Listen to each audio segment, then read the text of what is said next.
ॐ पूर्णमदः पूर्णमिदं पूर्णात् पूर्णमुदच्यते पूर्णस्य पूर्णमादाय पूर्णमेवावशिष्यते। ॐ शान्ति शान्ति शान्तिः।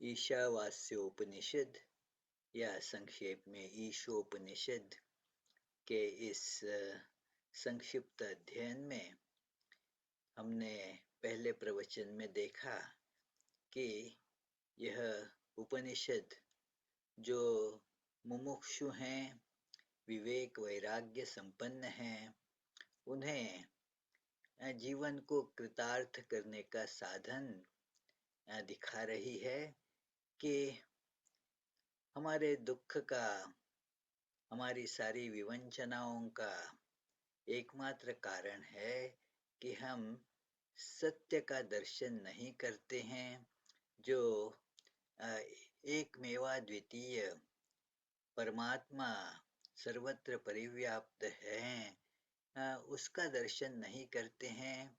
केवल जो परिवर्तनीय विविध नाम रूप हैं, उन्हीं में लिप्त रह जाते हैं और इस एक तत्व के अज्ञान के फलस्वरूप हमारा सारा दुख और बंधन उपस्थित होता है।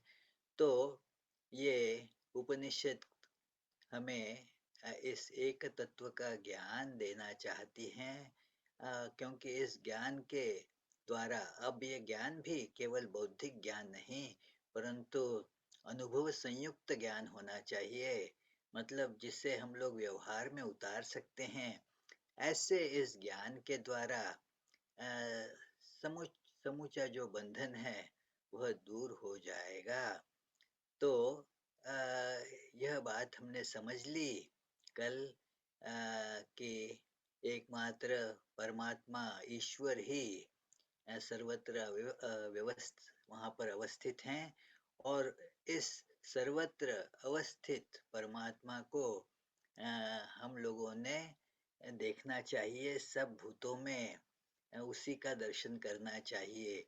यह जो विविधता दिखाई देती है उससे इस ईश्वरता से, एक मेवा द्वितीय ईश्वर से उसे ढंग देना चाहिए। और इसी का नाम बताया गया है कि त्याग। त्याग मतलब कुछ छोड़ के भाग जाना, ऐसी बात नहीं है, परंतु जो भी हम देख रहे हैं, जिस भी बात का अनुभव कर रहे हैं, जिसका वो वर्णन किया जा सकता है कि मैं और मेरा। श्री राम कृष्ण कहा करते थे कि मैं और मेरा यही अज्ञान है और प्रभु तू और तेरा यही ज्ञान है। तो इस अज्ञान को, मैं और मेरा को ज्ञान से ढक देना चाहिए। और यह जब किया जाता है तो जो मैं और मेरा जिसमें हम लोग आसक्त होकर पड़े रहते हैं, वह क्रमशः दूर हो जाएगा। उसे छोड़ देना, मैं और मेरा, उसे छोड़ देना, क्योंकि वह असत्य है ना, वह मिथ्या है, केवल भ्रम है। तो और वह हमें बंधन में भी डालता है, तो क्या लाभ उसे पकड़कर। तो यह समझकर व्यक्ति अब उसे परमात्मा से ढक देता है। इसी का नाम त्याग है। और बताया गया कि इसीलिए धन की स्पृहा न रखें, क्योंकि धन आखिर आता और जाता है। इसे हम लोग सहज समझ सकते हैं कि धन का मतलब ही है जाना, आना और जाना। जब वह आता है हमारे पास, मान लो 10,000 रुपये हमारे पास आ गए, तो जब तक हम उससे कुछ खरीदते नहीं हैं तब तक वह रुपए कहाँ हैं। वह तो कुछ ऐसे ही कागज के टुकड़े वगैरह होंगे। जब हम उससे कुछ खरीदने जाते हैं तो वह तो चला जाता है। तो इसीलिए जो चला जाता है उसी का नाम है धन। तो इसीलिए वह किसका है? किसी का भी है नहीं। यह इस उपनिषद के प्रथम मंत्र में सूचित किया है। और फिर सबसे बड़ा सवाल आता है कि अरे यह तो सुन तो लिया, समझ में तो आ गया, परंतु फिर भी इस मैं मेरा के ऊपर जो प्रचंड आसक्ति हमारी हो गई है, यह तो जाती नहीं। यह ज्ञान हमारे जीवन में तो आ नहीं रहा है, क्या करें फिर? तो ऋषि कहते हैं आएगा, अभ्यास करना पड़ेगा। तो और यह अभ्यास है, जो भी कर्म हम लोग करते हैं उसे इस तत्व के आधार पर करें। कर्म करते रहें, कर्म को छोड़ने से कोई कुछ बनने वाला नहीं है। इसीलिए जो भी कर्म हमारे पास स्वाभाविकतया उपस्थित हुआ है, हमारी काबिलियत के द्वारा, फिर जो आवश्यकता है समाज में, उस आवश्यकता की पूर्ति के लिए, या स्वभावगत जो हमारी स्पृहाएं हैं, उसके द्वारा ये कर्म हमारे पास आया है। अब इस कर्म को अ, निभाओ। यह कर्म करते करते यह अपनी जिंदगी गुजारो। और कितने दिन करें? बस जितने भी दिन बचे हैं उतने दिन करें, परंतु इस दृष्टि से करें कि सब कुछ वास्तविक परमात्मा ही है। तो ऐसा यदि भाव रखा जाए, अ, तो यही कर्मयोग बन जाता है। अपना जो भी कार्य हम लोग करते हैं उसी को फिर कर्मयोग कहा जा सकता है। तो जैसे श्री राम कृष्ण कहा करते थे कि अरे इस संसार में तो काम तो हर एक को करना ही होता है। देखिए मित्रों, कि चाहे कोई गृही हो या सन्यासी हो, दोनों को काम करना ही होता है। तो अ, अब यह काम जो है इस भाव से करो कि अ, वास्तविक इन सब रूपों में परमात्मा विद्यमान है। तो तब क्या होगा कि यह कर्म के साथ हम आसक्त नहीं होंगे। यह कर्म हमारी मुक्ति का साधन बनेगा। और इसके सिवा कहते हैं न अन्यथा इतः अस्ति त्वयि नरे। ये हमारे जैसे मनुष्य बुद्धि युक्त लोगों के लिए इसके सिवा और कोई चारा है नहीं। और फिर तीसरी भी महत्वपूर्ण बात हम लोगों ने देखी थी कल कि हाँ, यदि यह न करो तो क्या होगा? तो तुम्हारी अधोगति हो जाएगी। यह जो अ, पूरा अंधकार जीवन में छा जाएगा, एक मनुष्य का जीवन फिर और नहीं जी सकोगे। तो केवल पशु के समान ही जीवन हो जाएगा, स्वाभाविक प्रेरणाओं से संचालित होने वाला, जिसमें विवेक और वैराग्य की क्षमता ही नहीं होती। तो जो मनुष्योचित जीवन का आदर्श है उसे हम लोग फिर कभी प्राप्त नहीं कर सकेंगे। दो पैरों वाले पशु जैसा जीवन हो जाएगा। तो इसीलिए मृत्यु के बाद, मतलब इस शरीर के त्याग के बाद हमें पशु का शरीर मिल जाएगा, और क्या। पशु का शरीर हो या पत्थर का शरीर हो, जो भी यहाँ पर अंधकार होता है, विवेक की ज्योति वहाँ प्रकाशित नहीं होती। तो इसीलिए कहा गया है कि इस जो हमारे पास यह जो सुनहरा मौका है इस मनुष्य जीवन का, उससे व्यर्थ न गवाएं। अब फिर आगे के कुछ मंत्रों में वे एक कहेंगे, दो मंत्र आते हैं आगे, जो इस ईश्वर का या परमात्मा का सर्वव्यापी जो परमात्मा है उसका स्वरूप दिखाते हैं। कि ताकि हमें वह कुछ समझ में आ जाए, हमारे बुद्धि में कुछ उसका प्रकाश हो जाए। कहते हैं कि अनेज देकम मनसो जवीयो नैनद्देवा प्राप्नुवन् पूर्वमर्षत तद्धावतो वन्यानत्येति तिष्ठत् तस्मिन्नपो मातरिश्वा दधाति। कहते हैं कि देखो यह परमात्मा तत्व सर्वातीत और सर्वगत हैं। ये दो शब्द वेदांत में प्राय ही बताए जाते हैं कि यह परमात्मा सबसे अतीत हैं।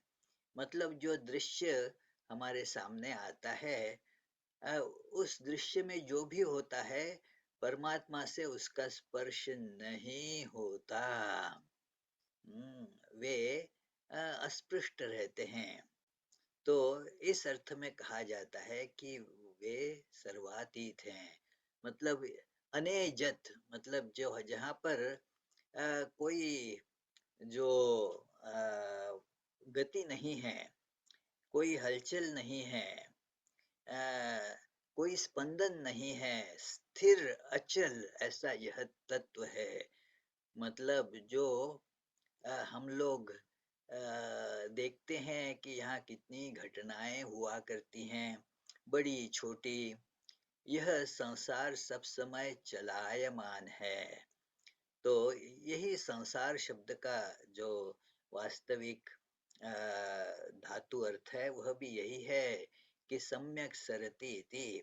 सब समय उसमें जो है परिवर्तन होता रहता है, वह चला जाता है, आता है और चला जाता है।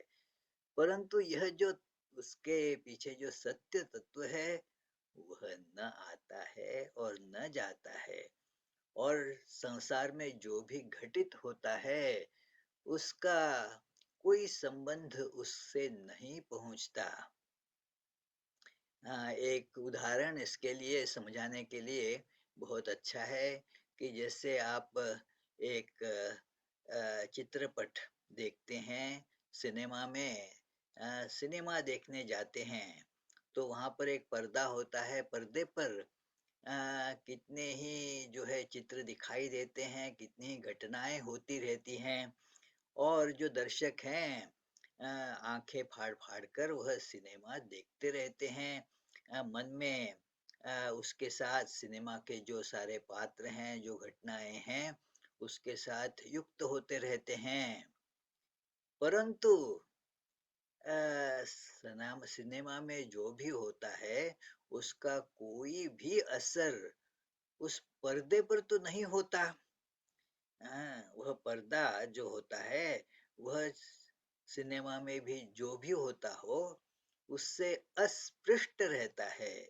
सिनेमा में आप कभी देखते हैं बहुत बड़ी आग लग गई तो क्या पर्दा जलता है क्या? अरे जलने की बात छोड़ो, गर्म भी नहीं होता। पर्दे पर हम देखते हैं कि कितना ही खून खराबा होता है। युद्ध का प्रसंग होता है तो वह उस युद्ध में बहुत रक्तपात हुआ, परंतु पर्दे पर रक्त का कोई दाग नहीं लगा। तो और फिर इसीलिए पर्दा जैसा इस सिनेमा में जो भी हो रहा है उससे पूरी तरह अस्पृष्ट है, वह उसे छूता ही नहीं।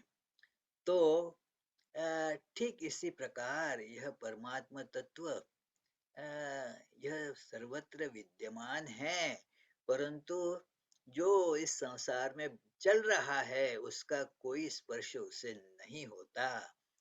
तो परमात्मा तत्व का यह एक पहलू बता दिया। परंतु इससे ऐसी किसी के मन में ऐसा संदेह उपस्थित हो या ऐसी धारणा बन जाए कि मतलब परमात्मा और इस संसार इनका कोई संबंध नहीं है, सो बात नहीं। ये परमात्मा सर्वातीत हैं, परंतु सबके भीतर, प्रत्येक अणु रेणु के भीतर ये प्रविष्ट हैं। उसी उदाहरण को हम लोग सिनेमा के उदाहरण को आगे चलाएं कि देखिए कि हर चित्र में वास्तविक तो वह पर्दा ही दिखाई दे रहा है। क्या हम लोग पर्दा नहीं देख रहे हैं क्या? पर्दे को छोड़कर तो वहाँ कुछ और है ही नहीं। वहाँ पर हम किसी मनुष्य को देखते हैं तो वह पर्दा ही वहाँ मनुष्य रूप में दिखाई देता है। वहाँ अ, हम लोग देखते हैं कि आग लग गई है तो वह पर्दा ही वहाँ आग के रूप में दिखाई दे रहा है।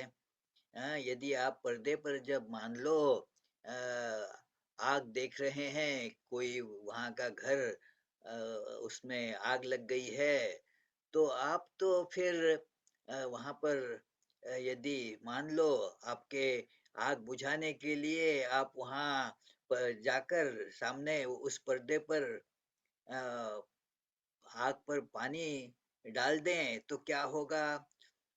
तो आग तो वहाँ सिनेमा में तो दिखती रहेगी, जलती रहेगी, वह आग बुझेगी नहीं, पर्दा केवल गीला होगा, क्योंकि वहाँ पर्दा छोड़कर तो और कुछ है नहीं। आपको लगा कि अरे हाँ, यह व्यक्ति पर्दे में दिखाई दे रहा है कि सब एक संत महात्मा बैठे हुए हैं और उनको सब लोग प्रणाम कर रहे हैं, पैर छू रहे हैं। आप भी यदि अपने आसन से उठकर वहां उनको प्रणाम करने जाएं, उनके पैर छू रहे हैं, क्या छुएंगे आप? पर्दा ही तो छुएंगे, क्योंकि वहां पर्दा छोड़कर तो और कुछ है ही नहीं। तो यही पर्दा सब भूतों में विद्यमान है। यही परमात्मा रूपी पर्दा यहाँ यह जो हम सिनेमा देख रहे हैं, समझ लीजिए, जिससे आजकल दिखाते हैं कि त्रिमितीय 3D मूवी चल रही है। यह संसार और क्या है मित्रों, एक 3 डायमेंशनल मूवी के समान ही तो है। तो सब कुछ आता है, जाता है। इन सब के भीतर जो नित्य विद्यमान परमात्मा तत्व है, वह न कहीं से आया और न कहीं गया, वह विद्यमान है, वही वास्तविकता है। तो यह बात दिखाई गई है कि तद वह जाता नहीं है कहीं भी, वह दौड़ता नहीं है, उसमें स्पंदन नहीं होता। अनेजद एकम, वह एकमेवा द्वितीय है, मतलब एक संख्या के जैसा एक नहीं, कि जैसी एक की संख्या हम लोग जानते हैं तो एक फिर दो और एक अधिक एक से भी दो बन जाता है। तो उस प्रकार की संख्या की बात यहाँ नहीं कही है, एकमेव द्वितीय है। तो सब गणना के परे जो है उसे अभी एक यहाँ पर कहा गया है, वास्तविक। इसीलिए वेदांत जिस शब्द का प्रयोग करता है, एक नहीं अद्वितीय, ऐसा कहता है कि एक ही केवल है, जहाँ दो का कोई संपर्क संबंध नहीं आता।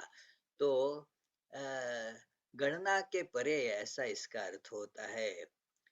किंतु फिर वह मन से भी वेगवान कहा गया है, मनसो जवीयो। मन से भी अधिक वेगवान है। क्योंकि देखिए, मन सब पदार्थों के में, सब गतिवान चीजों में मन सबसे अधिक वेगवान है। आप जैसे कहें कि यह जो अ, अ, जो अ, चंद्र पर या और कहीं स्पेस में जाने वाले जो रॉकेट्स हैं, वे तो बड़े वेगवान होते हैं। और फिर देखिए, आप उस रॉकेट से कहीं भी जाएं तो भी वहां भी तो यह तत्व तो पहले से ही विद्यमान है। यहाँ तो वह जब आप थे यहाँ पर तो वह तत्व भी यही था आपके साथ। और आप जब मान लीजिए चंद्रमा पर पहुंच गए तो वहां पर भी आपके पहले से वह तत्व भी पहुंच गया है। मतलब उसने, उस तत्व ने मानो आपको ओवरटेक कर लिया है, आपके आगे चला गया है।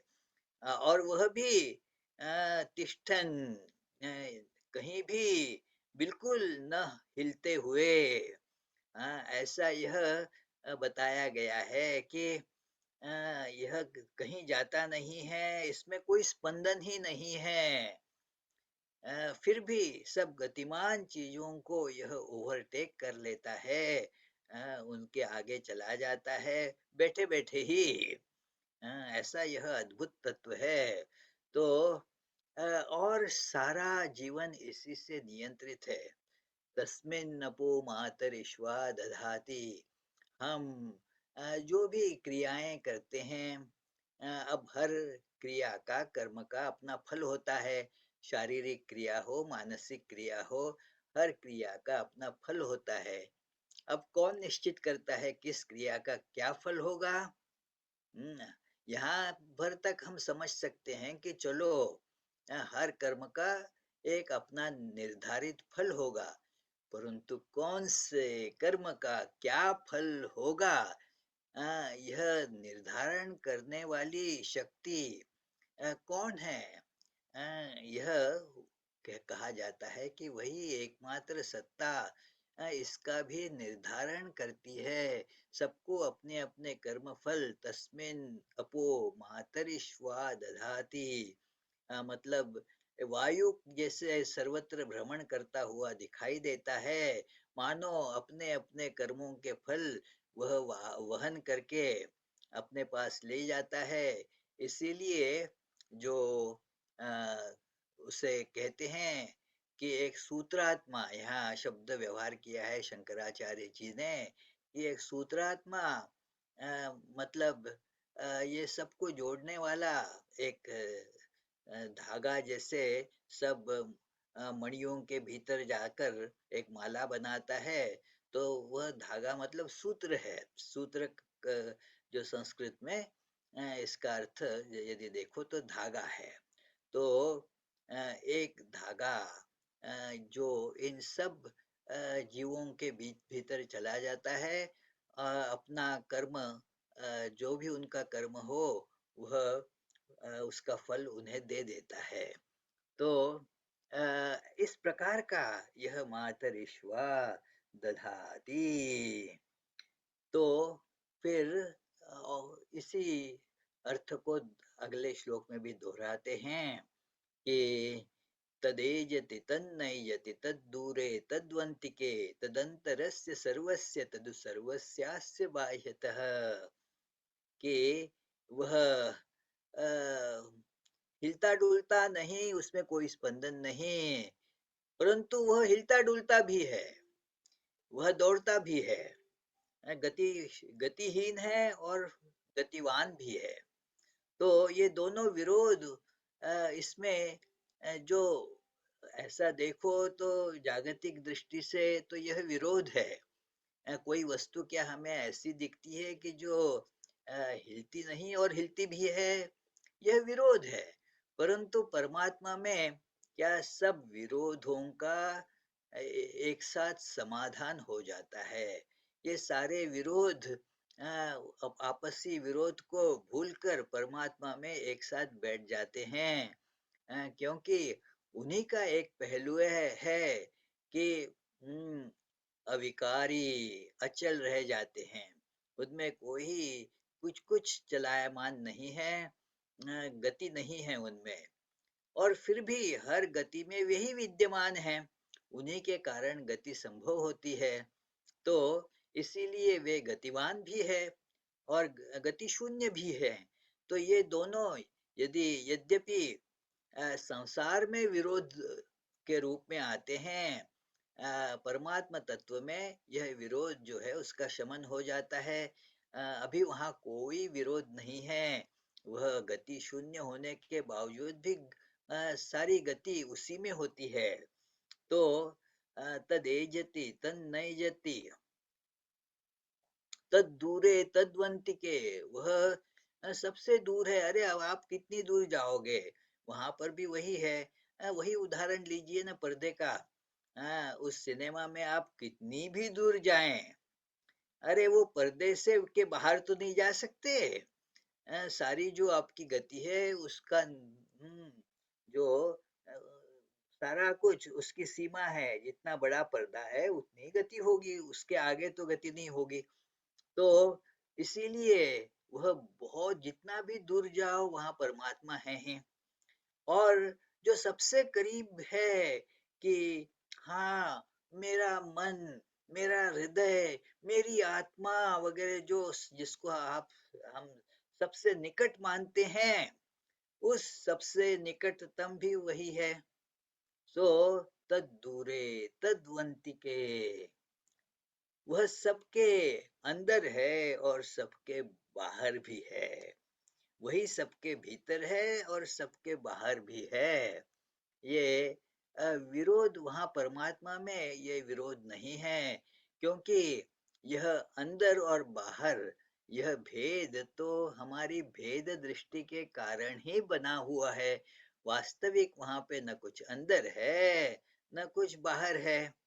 देखिए ना, पर्दे की दृष्टि से देखो तो सिनेमा में दिखाई दे रहा है एक कमरा है और उसके बाहर रास्ता है।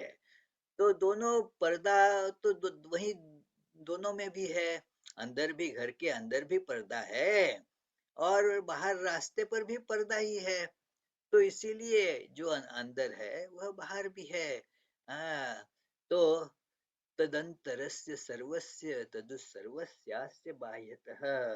बड़ा सुंदर मंत्र है कि इस सर्वातीत और सर्वगत परमात्मा का की कुछ धारणा हम में हो जाए कि अ, और इसीलिए ये इसके पहले मंत्र में जो बात बताई थी जिसका मैंने अधिक जिक्र नहीं किया वह है कि वह इंद्रियों के परे हैं, इंद्रियां उसे पकड़ नहीं सकती हैं। उसकी इंद्रियों की वह क्षमता ही नहीं है, क्योंकि इंद्रियां तो बाद में उत्पन्न हुई, उसके पहले ही परमात्मा है ही। तो अब इंद्रियां उसे कभी पकड़ नहीं सकेगी। कभी कभी हमारे मन में आता है कि यह जो हमारा भौतिक विज्ञान है बड़े तेजी से अग्रसर हो रहा है, उसकी बहुत तरक्की हो रही है और कुछ अधिक तरक्की होने से हम उसी के द्वारा परमात्मा तत्व का भी लाभ कर पाएंगे। मित्रों, यह आशा बिल्कुल व्यर्थ है, क्योंकि ये इंद्रियों की क्षमता जो है वही ये भौतिक विज्ञान की क्षमता भी वही है। इंद्रियों से जो नहीं प्रतीत हो सकता वह भौतिक विज्ञान की पकड़ में नहीं आ सकता। तो इसीलिए ऐसा नहीं समझना चाहिए कि चलो और अधिक रिसर्च करें तो ये भौतिक विज्ञान में तो अ, हम लोग परमात्मा की प्राप्ति कर लेंगे। यह संभव नहीं है। तो भौतिक विज्ञान की जो है परिसमाप्ति यही समझने में हो जाएगी कि इस परमात्मा ज्ञान का लाभ उससे नहीं हो सकता। यह समझना भी एक उपलब्धि है मित्रों कि हाँ, परमात्मा का ज्ञान उससे नहीं हो सकता। हम्म, जैसे एक हथौड़ा है हमारे पास हथौड़ा होता है ना, हथौड़ा। तो अब कोई स्क्रू निकालना है, हाँ, तो वो स्क्रू निकालने का काम तो हथौड़े से नहीं होता है। तो ये समझ में जब आएगा तो एक उपलब्धि हो गई, भाई हम हथौड़े को बाजू रख देंगे, बाजू में रख देंगे और फिर स्क्रू ड्राइवर निकाल लेके उस स्क्रू को निकालेंगे। तो वैसे ही जब हमें समझ में आएगा कि परमात्मा का ज्ञान इस भौतिक विज्ञान से नहीं होने वाला, तो ठीक है, उसे भौतिक विज्ञान को हम लोग बाजू में रख देंगे और फिर यह ऋषियों द्वारा यह जो सिखाया गया है आत्मविज्ञान, उसे हम लोग अपनाएंगे। तो अ, अब दिखाते हैं कि आने वाले जो दो मंत्र हैं वे दिखाएंगे कि इसका जीवन में क्या लाभ हुआ। जैसे मान लो बताई गई कि बताया गया कि ये दवाई है, ये दवाई आपकी बीमारी को दूर कर देगी। अब आपने दवाई लेना शुरू किया तो क्या होगा? जो बीमारी थी, जो बीमारी के लक्षण थे, वो धीरे-धीरे दूर हो जाएँगे और जो स्वास्थ्य के लक्षण हैं, वे प्रकट हो जाएँगे। तो यदि हम लोग इस ज्ञान को भीतर लाते हैं तो क्या होता है? बीमारी दूर हो जाती है, बंधन दूर हो जाते हैं।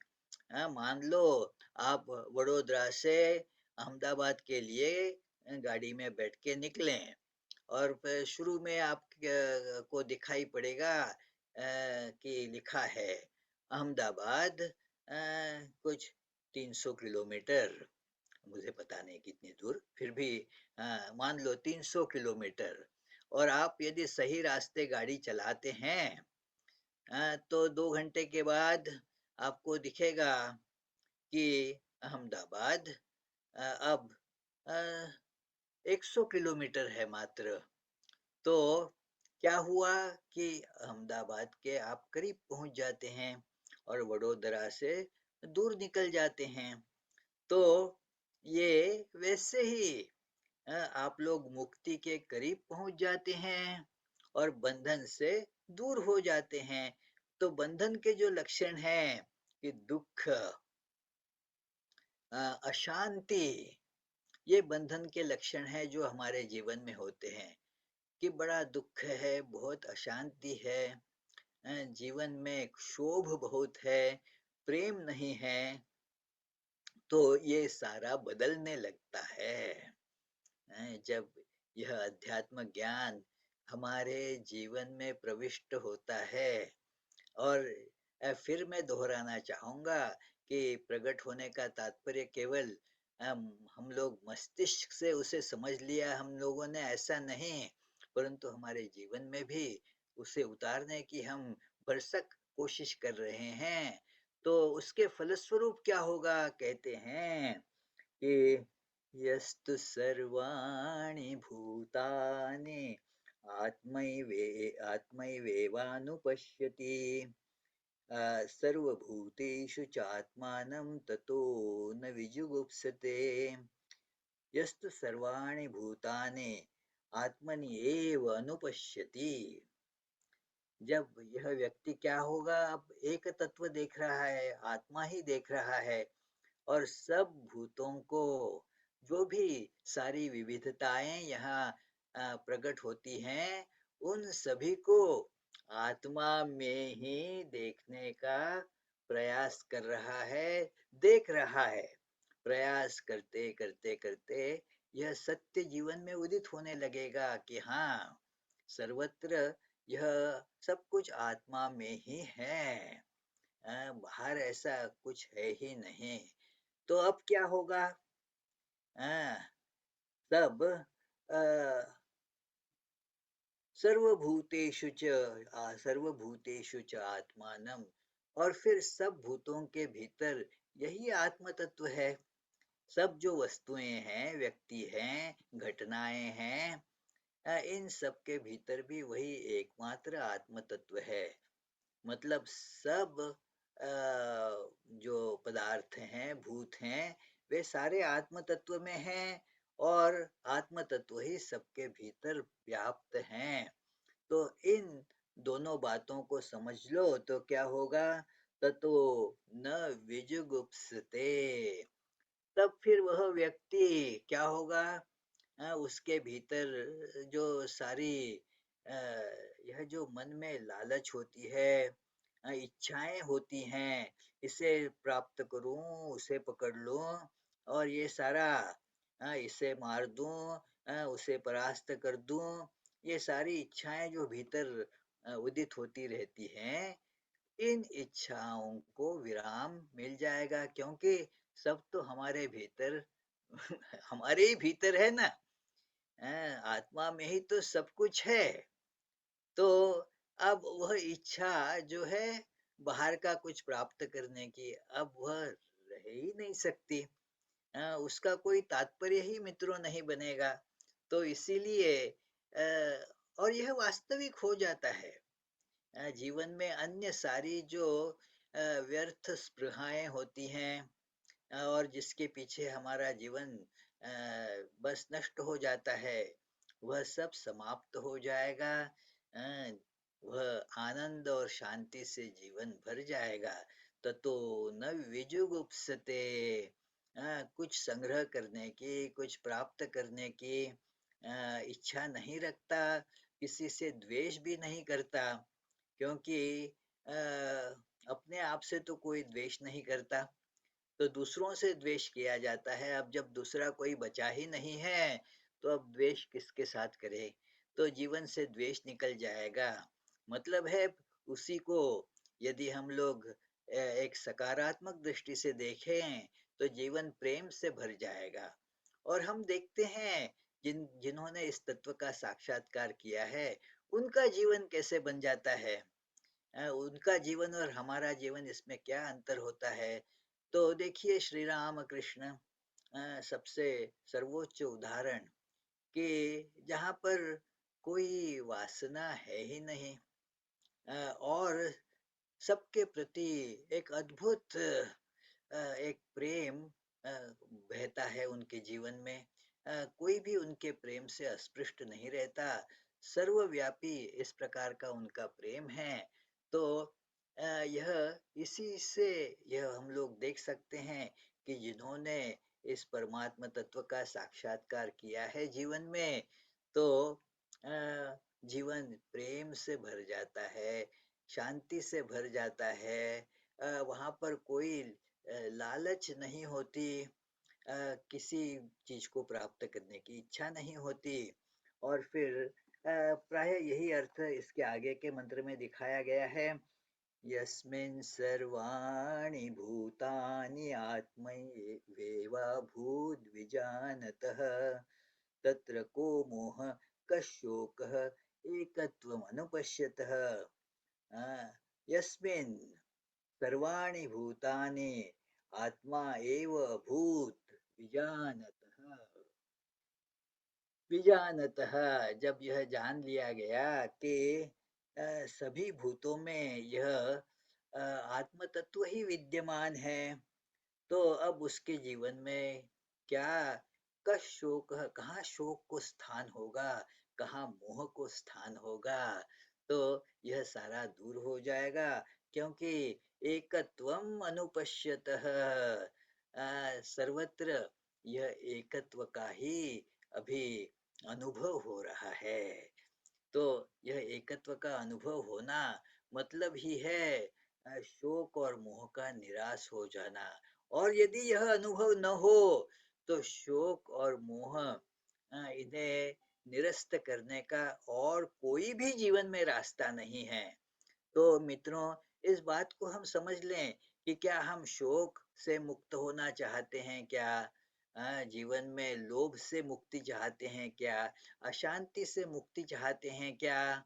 यदि चाहते हो, और मैं नहीं समझता कि यहाँ सुनने वाला कोई ऐसा हो जो कहे कि नहीं, नहीं नहीं, हमें और अधिक अशांति ही चाहिए और हमें और अधिक शोक चाहिए।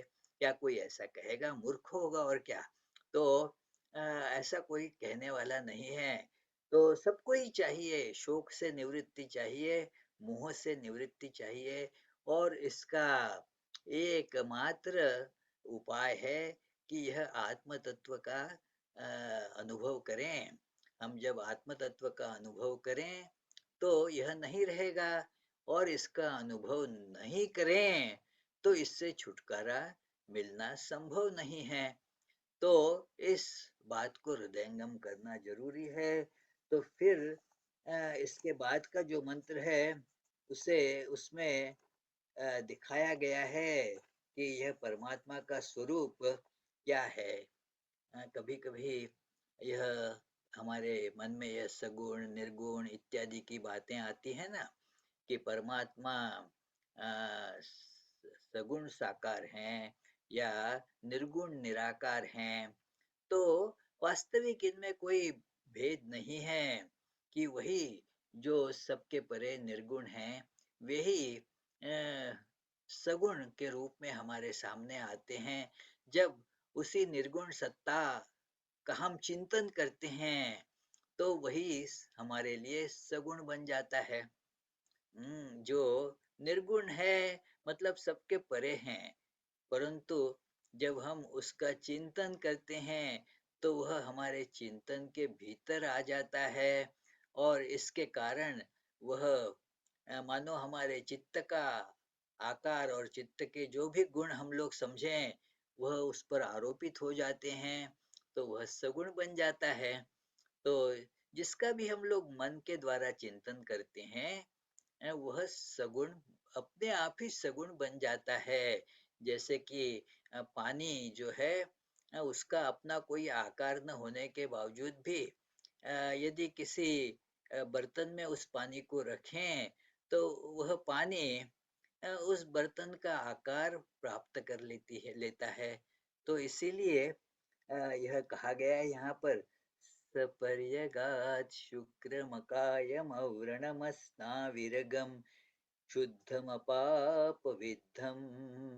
कविर्मनीषी परिभू स्वयंभू याथा तथ्यतोऽर्थान् व्यदधात् शाश्वतीभ्यः समाभ्यः।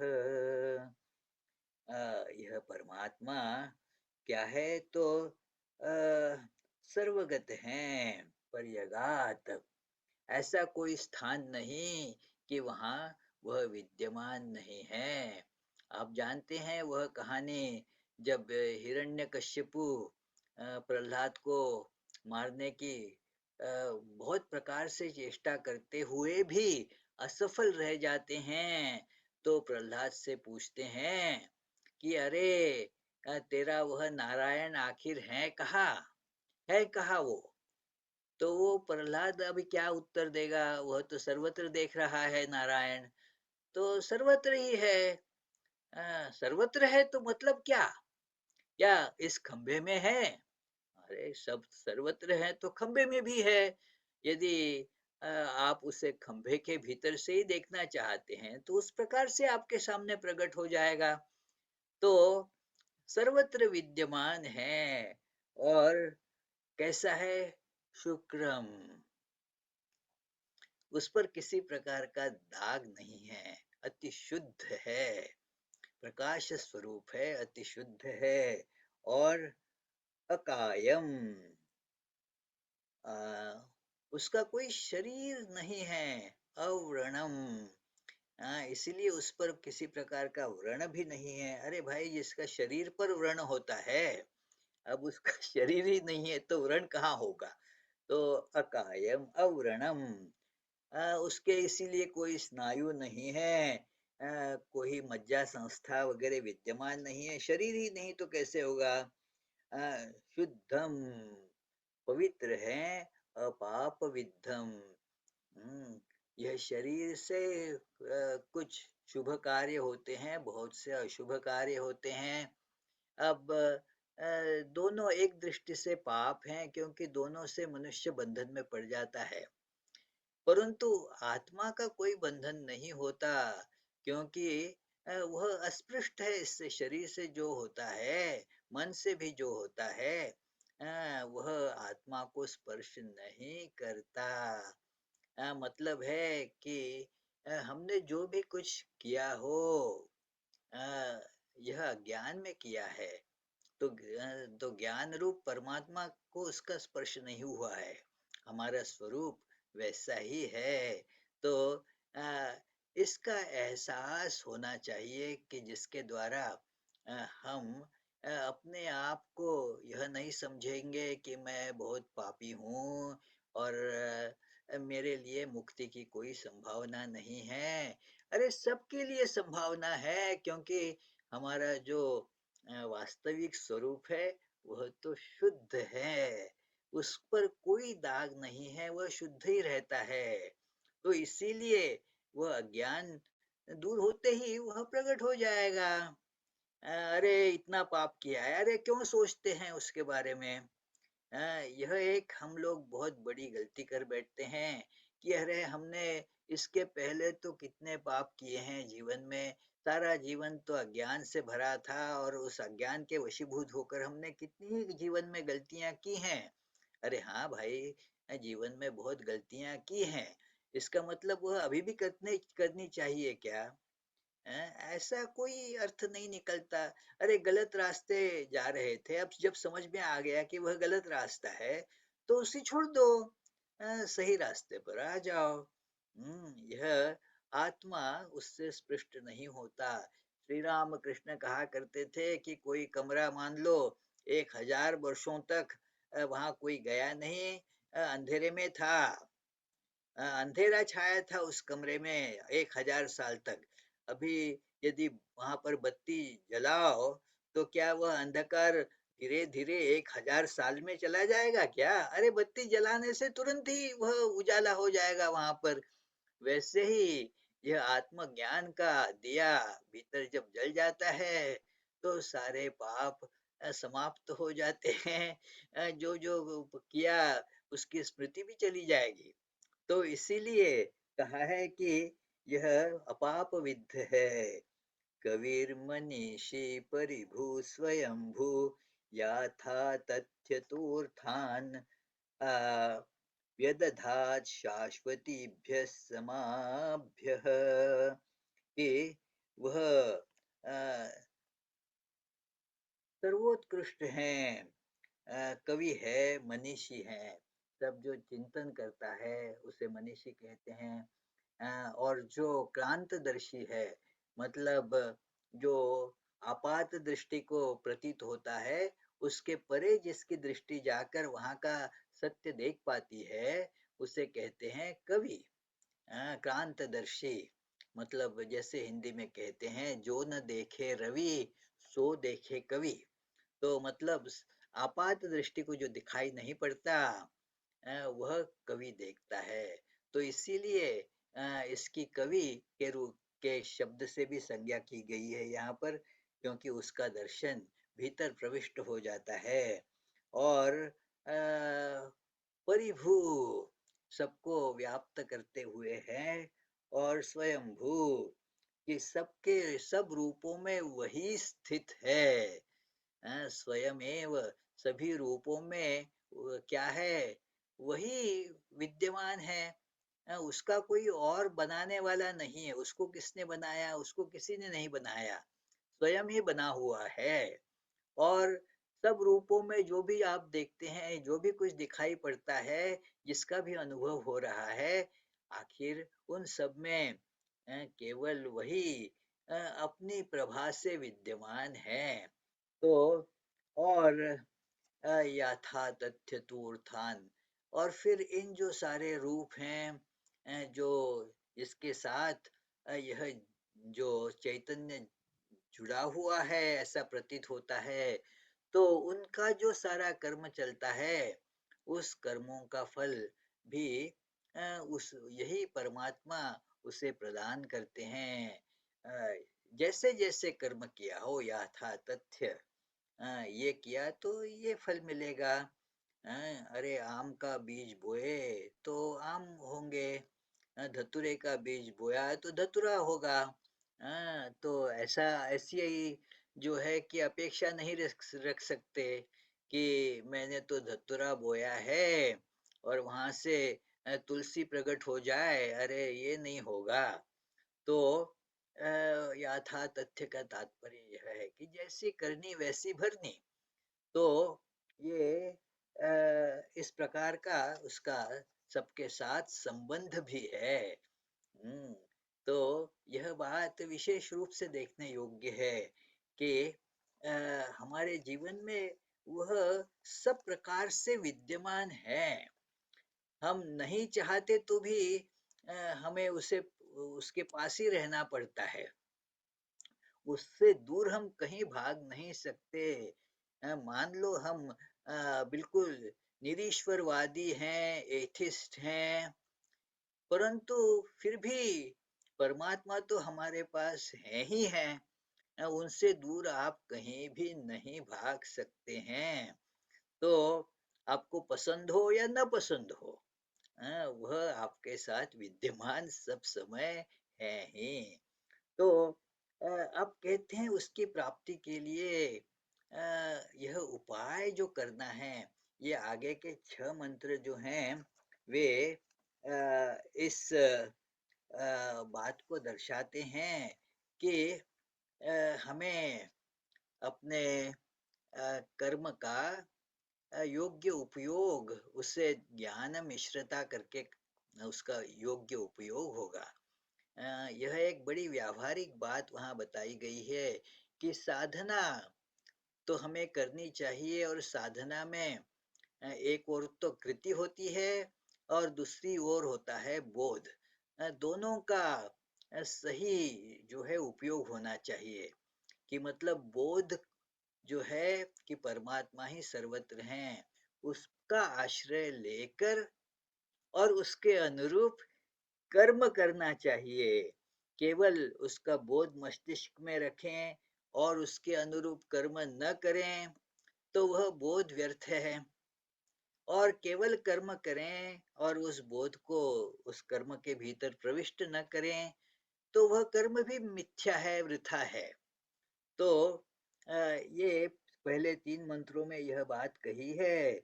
अंधम तमः प्रविशन्ति ये अविद्याम उपासते, ततो भूय ते ततो अ, यौ विद्यायागम रताः। कि यहाँ विद्या का अर्थ है कि यह ज्ञान, और अविद्या का अर्थ है कर्म। तो जो केवल अविद्या में रत होते हैं, मतलब केवल कर्म किया करते हैं, तो वे अंधकार में जाते हैं। क्योंकि किस लिए कर्म कर रहे हैं, क्या कर रहे हैं, इसका कोई विचार नहीं है, कोई बोध नहीं है, कोई ज्ञान ही नहीं है इस बात का। तो इसीलिए यह सहज ही समझ में आता है कि इस प्रकार विद्याहीन केवल कर्म जो कर रहे हैं, स्वाभाविक अपनी प्रेरणाओं से प्रेरित होकर मानिए, या किसी ने बताया है इसीलिए कर रहे हैं, जो भी हो, परंतु इस आत्म तत्व का यदि कुछ आभास वहां पर न हो, उसके अलावा ही उसे न पकड़कर कर्म किया जा रहा है, तो वह साधना नहीं बनता। तो इसीलिए वह व्यक्ति अंधकार में ही मग्न रहता है। और जो दूसरे हैं, उनकी हालत इससे भी बदतर होती है, कि जो केवल इस विद्या को पकड़े तो रहते हैं, परंतु उसके अनुरूप कर्म नहीं करते। हाँ, ये क्या, ये और अधिक गहरे कोहरे में चले जाते हैं, गहरे अंधकार में चले जाते हैं। पहला व्यक्ति कम से कम कुछ काम तो करता था, यह काम नहीं करता। केवल बुद्धि में यह एक इंफॉर्मेशन पड़ी हुई है। तो देखिए, यह और अधिक अपराधी है। पहला जो है उसके लिए कम से कम यह एक एक्सक्यूज है, कि हाँ, मुझे जानकारी नहीं है, क्या करें, मैं नहीं समझता था, इसीलिए मैं इस प्रकार ही कर्म करता रहा। ठीक है, तुमने भाई गुनाह तो किया है, परंतु क्या करें, तुम्हें कानून का ज्ञान नहीं था, इसीलिए तुमने कानून तोड़ दिया है। तुम्हें सजा तो होगी जरूर, परंतु उसकी सजा तो बहुत अधिक होगी। जो कानून तो जानता था, समझता था, और समझने के बावजूद भी उसने यह कानून तोड़ दिया है, कुछ घृणित कार्य कर दिया है, तो उसकी सजा तो अधिक हो जाएगी। तो वैसे ही देखिए, जो लोग इस सारी अध्यात्म चिंता को जानते तो हैं, परंतु उसे जीवन में उतारने के लिए कोई प्रयास नहीं करते, उनकी गति इस प्रकार की होती है कि सब यहाँ पर मस्तिष्क में सब कुछ अवस्थित है, बड़े लेक्चर दे पाते हैं।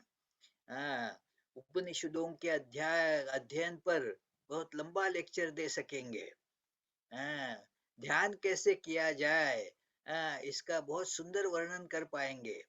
परंतु ध्यान नहीं कर पाएंगे। तो यह जो है कि केवल विद्या है परंतु विद्या के अनुरूप कर्म नहीं है, तो वह विद्या भी किसी काम की नहीं है।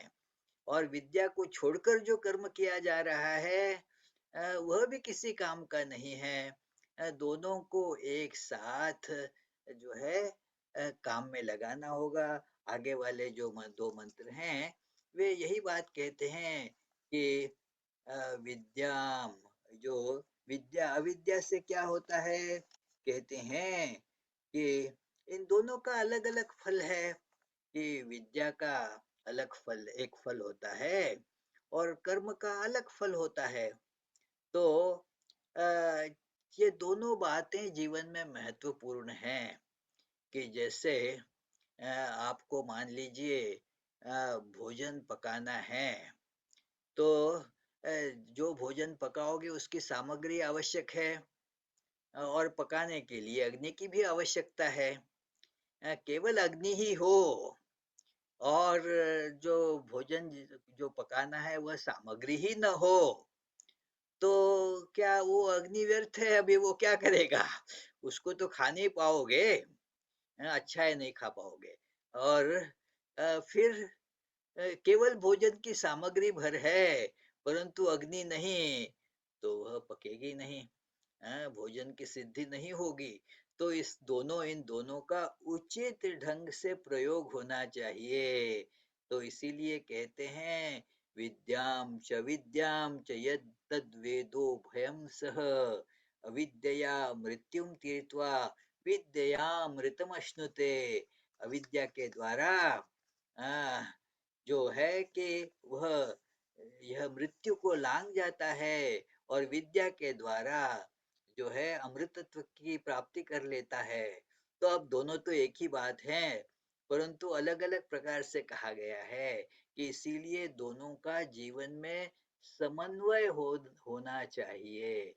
कि ज्ञान है और ज्ञान के आधार पर कर्म किया जाना चाहिए। यह जब दोनों होगा तभी साधना होगी, नहीं तो साधना होगी नहीं। इसे हृदयंगम कराने के लिए ही मित्रों ये मंत्र हैं। आगे जो तीन मंत्र हैं वह लगभग इसी शैली के हैं, कुछ और अधिक गहराई गहराई से इसी तत्व को प्रकट करते हैं। कि देखो, यहाँ पर एक कारण होता है, कार्य होता है। तो सूक्ष्म है कारण, परंतु कारण में कार्य तो व्यवस्थित वहां होता ही है, उसकी व्यवस्थिति उस वही होती है कारण में। कारण से ही कार्य का प्रकटन होता है और फिर जो कार्य है वह भी कारण को जन्म देता है। दोनों का आपसी संबंध है। तो इन दोनों को लांघना जरूरी है। तो कारण जो है उसका आश्रय लेना होगा और फिर कार्य संपन्न करना होगा, दोनों को त्यागना होगा। तो यह एक बड़ा ही गूढ़ मंत्र है। जैसे श्री राम कृष्ण उदाहरण देते हैं कि जो यदि पैर में कोई कांटा चुभा हो तो दूसरा एक कांटा लेकर उस पहले कांटे को निकाल देते हैं, तो दोनों कांटे फिर फेंक दिए जाते हैं। तो आ, इसी प्रकार के यहाँ कार्य कारण को लेकर उनका उचित संबंध जानकर हमारे जीवन में उसका उपयोग करना चाहिए, जिससे कि अ, दोनों कारण और कार्य दोनों अपने अपने स्थान पर जो है उनकी उचित फल निष्पत्ति होगी और वह हमें बंधन से छुटकारा दिला देगा। तो ये दोनों का उचित उपयोग करना चाहिए कि किस कारण से क्या कार्य उत्पन्न होगा, जानना चाहिए और उसका उपयोग करते हुए कि चलो यदि मैं जीवन में विवेक लाने का की साधना करूं तो विवेक से क्या होगा, विवेक से वैराग्य उत्पन्न होगा। तो विवेक से वैराग्य उत्पन्न होता है, विवेक मानो कारण बन गया और वैराग्य उसका कार्य बन गया। तो इन दोनों का इस प्रकार संबंध जोड़ना चाहिए और विवेक का साधन करके फिर जो वैराग्य रूप उसका कार्य है वहां पहुंच जाना चाहिए। तो अ, इसी प्रकार जो सब साधना है इस प्रकार करनी चाहिए कि मान लो जप कर रहे हैं कि जप करने से क्या होगा, तो परमात्मा का स्फुरन धीरे धीरे भीतर आने लगेगा। तो इसीलिए उसे किया जाता है, बहुत अच्छी बात है।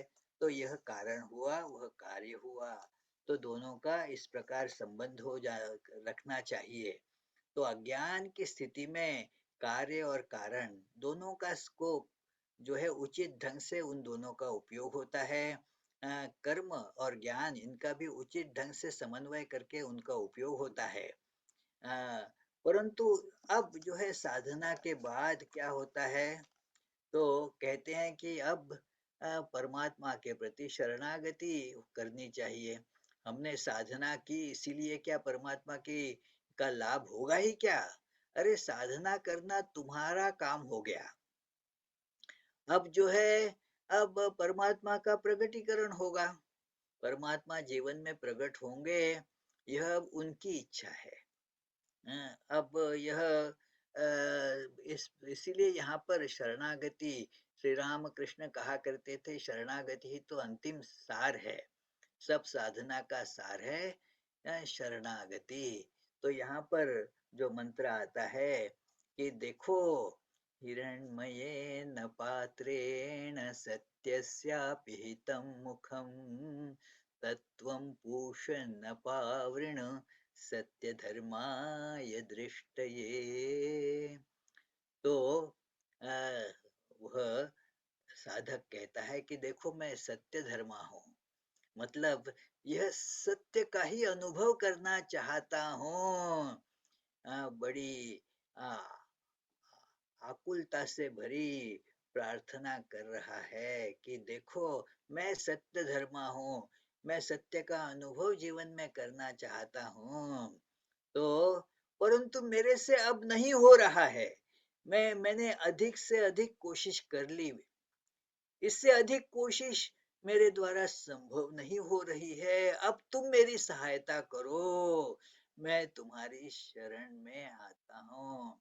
तो आ, क्योंकि यह जो माया का जाल है वह ऐसा है कि केवल अपने प्रयास से मनुष्य उससे मुक्त नहीं हो सकता। आप देखिए ना कि मैं साधना कर रहा हूँ, तो उसमें तो मैं आ जाता है, माया आ जाती है। मेरी साधना, अरे तेरी है तो अब क्या उसमें माया है अभी। तो इसीलिए यह सवाल प्राय ही जो दार्शनिक लोग हैं वह उपस्थित करते रहते हैं, फिलोसोफर्स, कि अरे साधना से मुक्ति हो कैसे होगी। साधना तो, और फिर उसका जो मतलब वो निकालते हैं कि इसीलिए साधना करने की कोई आवश्यकता नहीं है। दोनों बातें मित्रों गलत हैं। कि हाँ साधना से मुक्ति नहीं होगी, परंतु साधना से शरणागति उत्पन्न होगी। तो और फिर प्रभु जीवन में उनकी स्वतंत्र इच्छा से ही प्रकट होंगे। प्रभु को मैं ऐसे तो बांध नहीं सकता हूँ, वे बंध मुक्त हैं, सदा मुक्त हैं। तो इसीलिए प्रार्थना की जाती है कि यह सोने के पात्र से मानो तुम्हारा मुख प्रभु ढक गया है। सोने का पात्र मतलब बड़ा सुंदर लुभावना दिखाई देता है, बड़ा ही उज्जवल प्रकाशित रहता है, उसे दूर करने का साहस हम में नहीं होता। देखिए ना यह सारा संसार कितना मोहक लगता है, उसे दूर कैसे करें, इतना सुंदर है, अरे उसके प्रति मन आकर्षित हो जाता है। यह सारी सृष्टि हम लोग छोड़ना नहीं चाहते, छोड़ने का साहस ही नहीं जुटा पाते। तो इसीलिए प्रार्थना की गई है कि अरे तुम ही इससे निकाल दो। श्री राम कृष्ण कहा करते थे कि जो उन दिनों की बात है, आजकल ऐसे पुलिस दिखाई नहीं देते हैं। देहात में एक पुलिस रात को ये लगा रहा है, पहरा दे रहा है, तो उसके पास एक ऐसा जो ये है लैंटर्न है उसके पास कि वह तो ढका हुआ होता है, जिस पर वह प्रकाश फेंकना चाहता है, वहाँ एक उसकी ओर वह कर देता है, वहाँ पर एक मानो एक झरोका लगा हुआ होता है, उसको खोल देता है। तो प्रकाश उसके ऊपर जाता है जिस व्यक्ति को वह देखना चाहता है। परंतु वह व्यक्ति अब इस पुलिस को तो नहीं देख सकता। तो अब यदि वह व्यक्ति पुलिस को देखना चाहे तो क्या करें? तो वह पुलिस से प्रार्थना करनी होती है उसे कि अरे पुलिस जी, हम आपका भी तो मुख देखना चाहते हैं, वह प्रकाश अपने मुख पर डाल दो ताकि हम आपका मुख देख सकें। तो परमात्मा से भी यही अनुरोध किया जाता है कि यह हमारी सामर्थ्य नहीं है इतनी कि यह चकाचौंध करने वाला जो संसार का बड़ा मोहक रूप है, इस माया को दूर करना प्रभु हमारे लिए संभव नहीं है।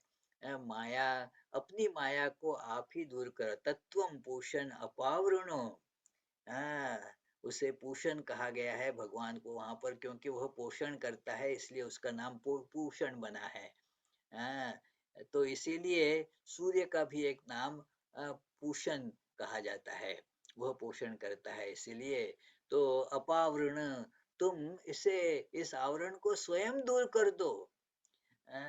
तत्वम पूषण अपावृणो, क्योंकि मैं जो सत्य धर्मा हूँ, सत्य धर्माय दृष्टये, मेरे देखने के लिए तुम कृपा कर उसे दूर कर दो।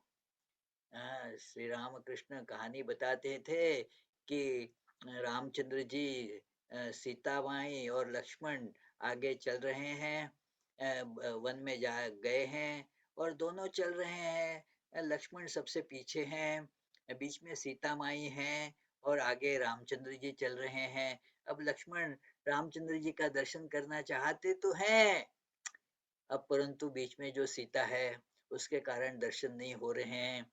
अब लक्ष्मण जी की तो यह सामर्थ्य नहीं है कि सीता जी से कहे, ए सीता जी चलो दूर हो जाओ।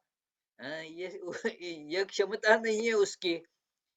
तो सिर्फ मन में प्रार्थना करते रहता है कि यदि सीता थोड़ी बाजू हो जाए तो मैं मेरे प्रभु के दर्शन कर पाऊं। और यह करुणामयी सीता लक्ष्मण के मन की यह बात समझ लेती है और बीच बीच में थोड़ी बाजू हट जाती हैं, तो लक्ष्मण जी जो है अपने इष्ट दैवत का दर्शन कर पाते हैं। तो यही बात है मित्रों कि यह समूची साधना जो है उसकी परिणति इस शरणागति में होती है। और अगले मंत्र में देखते हैं कि यह वास्तविक हो रहा है कि जब इसने अब यह प्रार्थना की तब मानो यह माया का जाल, यह माया का यह जो चकाचौंध करने वाला अंधकार है, अंधकार तो है परंतु कैसा अंधकार है यह, चकाचौंध करने वाला अंधकार है। आपने देखा होगा कि हम तो स्वाभाविक रूप से देखते तो हैं, जब प्रकाश की तीव्रता उतनी होती है, यदि बहुत जोर का प्रकाश हमारी आंखों पर डाल दिया जाए तो फिर अंधेरा छा जाता है, कुछ भी दिखाई नहीं पड़ता। तो इसीलिए यह अंधकार इस प्रकार का है। तो इस प्रार्थना के साथ साथ मानो यह अंधकार दूर होने लगता है। तो अगला मंत्र जो है कहता है कि देखो,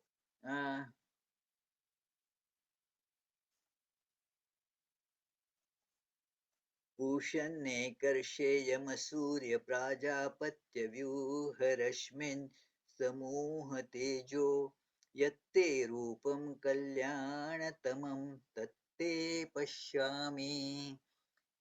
इस मंत्र का यह पहला जो हिस्सा है उसमें वही बात फिर दोहराई है, परंतु अब मान लो कि उसको उसका कुछ आभास मिल रहा है। देखिए शरणागति जब आ जाती है जीवन में तो परमात्मा तत्व का आभास भी उसके साथ साथ आने लगता है, क्योंकि वही तो एक सबसे बड़ा जो है रोधक है। आत्मज्ञान की प्राप्ति में सबसे बड़ा अवरोध क्या है, या एकमात्र अवरोध कहें तो वह है यह मैं, यह अहंकार। और जब शरणागति वास्तविक जीवन में आती है तो यह अहंकार दूर होने लगता है, दूर हो जाता है, और फिर परमात्मा तत्व का प्रकटन हो जाता है। दोनों एक ही बातें हैं। हाँ, यह ऐसा नहीं कि पहले यह होगा फिर बाद में वह होगा। हाँ, जैसे कि मैं किसी व्यक्ति को नहीं देख पा रहा हूँ क्योंकि हम दोनों के बीच में एक पर्दा है। अब वह पर्दे का दूर होना यही जो है कि दूसरे शब्दों में मैं उस व्यक्ति को देख सकता हूँ, यह दोनों एक ही बात है।